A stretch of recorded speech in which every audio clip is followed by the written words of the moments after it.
What's up guys? Today we're going to be checking out Mortal Kombat 4K on HBO Max. I'm not reviewing the movie itself, I'm just going to be sharing some of my thoughts on the video and the audio quality. Now let's go over a few tech specs. The movie was shot in 4.5K. It's got a 4K DI. It's rated R. Runtime is 110 minutes, and the aspect ratio is 239:1. Keep in mind, this is a streaming movie, so you can expect some compression artifacts, especially if you've got a slowish connection. Now this is a really good looking movie.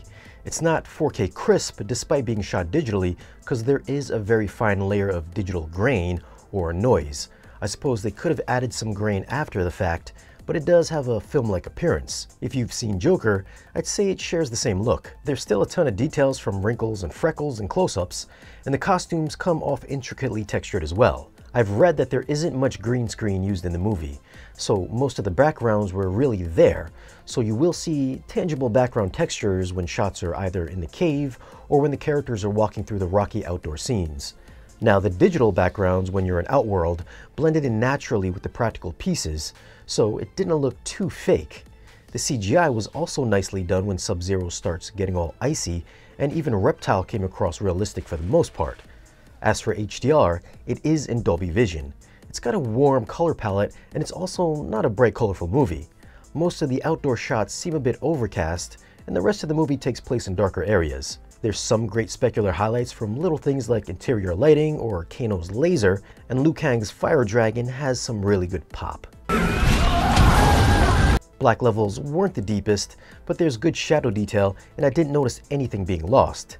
So it can be murky in parts, but that could just be the streaming compression. Fucking whoops. Audio is in Dolby Atmos, and I thought the mix was really good. If we have a look at the Dolby Atmos viewer during the diner attack, you can hear the ice crystals start forming, and there's wind swirling throughout the channels. When Sub-Zero raises the ice from the ground up and shoots it down, you'll be able to hear those little ice particles move from the lower channels up top and smash straight to the ground. This particular scene's got some really good directionality. The fight with Reptile is probably the best sounding scene. Since he's invisible for the most part, you'll hear him circling through the lower channels and occasionally popping up top.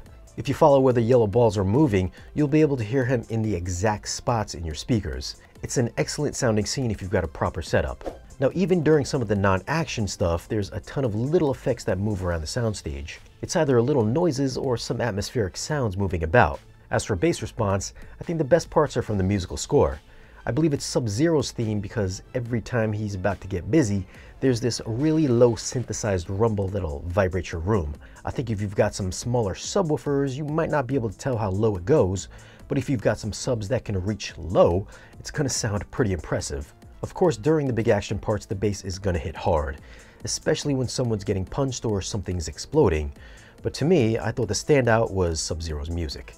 Soundstage was okay, but I did feel it was somewhat compressed since we were streaming the movie. I'd expect a more dynamic mix once this goes on physical disc or once it gets on the Kaleidoscape. So for audio, being a stream, I'd have to give it a 9.1. There's excellent surround immersion from all directions. It's got some killer bass from the musical score with some throwbacks from the original movie, but I did think it sounded dynamically compressed. For video, I'm gonna go with a 9. It's not the sharpest or most detailed stream I've seen, but it does have a pleasant cinematic feel. There's some great HDR that pops, and for a digital stream, I thought it was pretty solid. I'm sure when the physical release comes out, it's gonna bump up a couple notches. So what are your thoughts on the new Mortal Kombat? Did you like it better than the original, and how was your HBO Max streaming experience? Leave a comment and let us know. As always guys, thanks for watching. If you want, you can follow us on social media, and if you want to support the channel and get exclusive content or great discounts on audio and video gear, then stop by our Patreon page. Be sure to like, share, and subscribe, and we'll see you guys again in the next video.